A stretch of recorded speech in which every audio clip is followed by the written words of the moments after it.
Hello, hello, hello, you gorgeous human beings. It is Susie Ashworth here, and you are listening to the Infinite Receiving Podcast. And I have got a juicy one for you today. This is the follow up episode from last week where I invited you to do your review of the year. And I talked about just how important it is to take a moment to look back at what it is that you've done and achieved. And I think that that becomes even more important when you've had a challenging year. I think when you've had a challenging year, there is a tendency, which it's completely valid to just want to draw a line and move on. The problem with that is that if you don't identify the things that have made your year challenging, and of course, there will be some external factors that you had no control over, but there will also have been a number of things that you chose to do or not to do that impacted how things played out, had a knock on effect of how you showed up in your business and how the business responded to the way that you showed up. If you haven't identified what those things are, it's very easy for you to fall into the same trap again.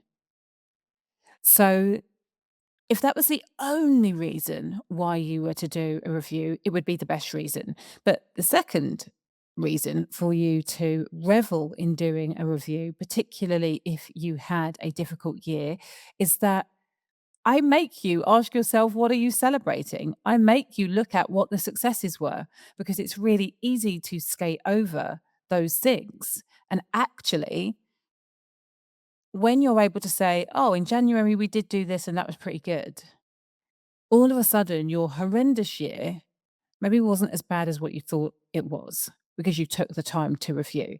So that was the last week's episode. If you haven't listened to it yet, I really recommend you go back and do that because the first question that we are going to go into in this episode is based off the answers that you came up with last week. So this follow-up episode is how to now plan for your best year yet. And I want you to divide this into quarters. So I have gone through this exact process with my team over the last 2 days. They came to my house Thursday and Friday of last week.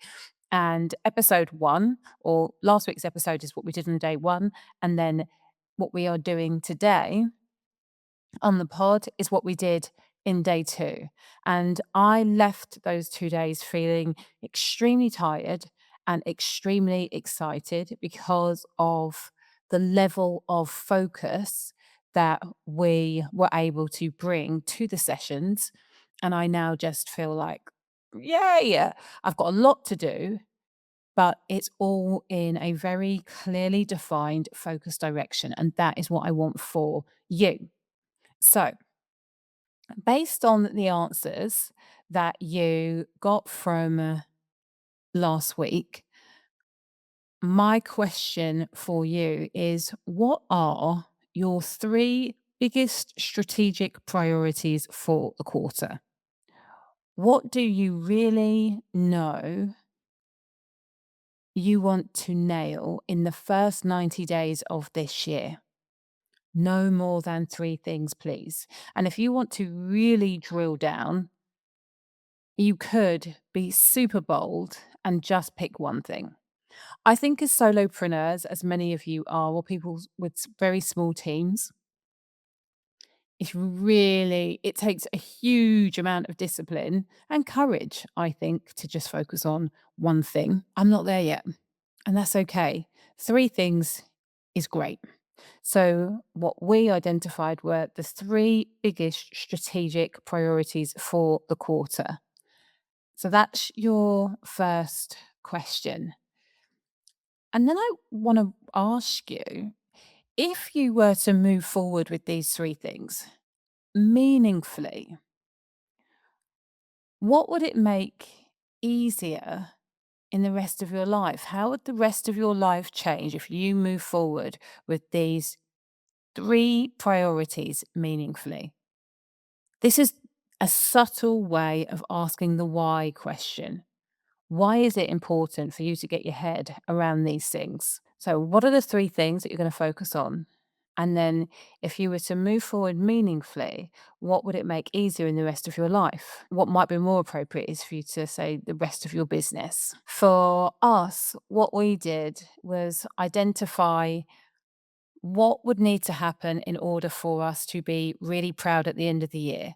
So I had a revenue goal, I had a client acquisition goal, and then I had a client satisfaction goal. Those were the three things. So each quarter, the priorities have to be moving us forward in one way, shape, or form to those three overarching goals for the year. So then, when you're asking yourself, what would it make easier in the business? If we chose to focus on this thing for client satisfaction, happy clients mean better results, mean easier referrals, means easier client acquisition. So, this is why this thing gets to be important in this 90 days. So, that's the way that I invite you to think about it. At the end of the 90 days, what needs to be true for you to say, this worked? So, the goals that you select for yourself have to be measurable. If you can't have a clear measure of success, you don't know whether you're winning or not. It also becomes very challenging for you to identify what needs to be tweaked or refined or shifted if things aren't working. So you want to be checking in each week. Have we moved forward towards our goal for the quarter? If you haven't, something has to shift. So having clear markers of success, which you're able to divide up. And I get for those of you who don't think very linearly, you might be thinking, oh, Suze, this is so like 1 + 1 = 2. Where's the quantum? Where's the magic? The way that I want you to think about this is the compound effect. What happens if you approach your business in a strategic way? So these are the things that I need to do in order to get me to this piece at the same time as doing the energetic work, at the same time as living from a place of possibility, living from a place of abundance. This is where the magic happens. What I have found to be true over the years is that when I have my left hand doing the work and moving me forward, doing the more left brained activities, but I also have my right hand in the cauldron, my right hand in the magic. That's where exponential growth happens.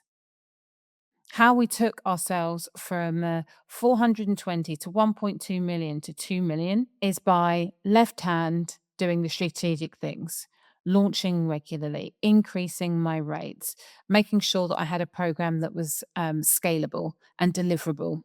When I did all of these things to the left, very strategic, I had exponential growth in my business because I continued to play with the energetics. So, whilst the approach to this might feel quite bro, I want you to know that everything is being played with in the energetic realms too. It's just that we're not writing that down on paper. So, how do you want to measure what your goals are? This is really, really important. And then a little energetic question: how do you want to feel at the end of the 90 days? Because how you want to feel at the end of the 90 days is something that you get to be tapping into on a daily basis now. If you want to feel excited at the end of the 90 days because of what it is that you've created and what it is that you've done, you want to be asking yourself on a daily basis, what needs to happen today that will enable me to feel excited so that you are growing in alignment with your goals on a daily basis. It's not, I'll be happy when, I'll be excited when. It's who do I get to be today? Who is excited based on how I'm showing up, based on the one step that I'm taking that's going to take me one step closer to me getting this end goal. So, Once you've got your strategic priorities and you're clear on how you are going to measure those priorities and how you desire to feel, you then want to break those priorities down into tasks. And each task, name who is responsible for making it happen. So it might be that you are going to create a brand new course. So when I break this down, the strategic priority is to create a new course.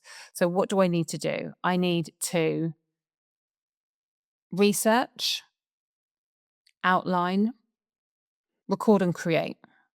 So the priority is to create a new course. A second priority might be to launch. But if we're going to break it down into specific and measurable, first of all, we have to make the course. So it might be you're responsible for researching, you're responsible for planning, you're responsible for recording, but your designer is responsible for putting the recordings together with a slideshow and creating a workbook. So you are going to, in whatever project management tool that you use, it might just be Google Excel or Google Sheets, write down what all of the individual jobs are and who is responsible for making those things happen. And again, you will look at what is the measurement of success. The measurement of success might be complete by this date. It might be first draft required by this date. This person is going to overview, and then this person will deliver feedback, and then it will be created at this time by this person. And again, as a solopreneur, you might be the person for all of the tasks, and that's okay. What you want to do though is put a date, a completion date by each point of the task. And then once you know when a task needs to be delivered by, you need to go over to your calendar and in your calendar, allot time for doing the task. Again, what I have found to be consistently true is that if I do not put my tasks into my calendar, they will not get done because I get pulled into doing what appears to be needed now, the urgent stuff, versus the this is going to help me over time, the important stuff. So it's really, really important that you break down your tasks, you give each task an owner and you put each task in the calendar so you know what it is that you are supposed to be doing. That's it. Now, believe it or not, that will most likely take you, if you're doing it properly and you're doing it with the level of detail for each of your tasks required, should take you 3 to 4 hours. For us, it took a full day, and it's because one of the projects was particularly meaty. So, understanding what was important, what wasn't important, and breaking down the task in as detailed a way as possible, that is what took the time. But heck, it was so good once we had done it. Okay, so what is helpful at this stage, I feel like this is probably something that you only need to do once at the beginning of the year, but keep bringing it back. Ask yourself the question, what normally derails you after 2 to 3 weeks? You want to name the pattern and ask yourself, what guardrails can you put in place in order to eliminate it? Or how can you hold yourself accountable when you notice that it is happening? What do you need to do differently? Who can you pull in as support to be a mirror for you when you start doing the thing that you always do?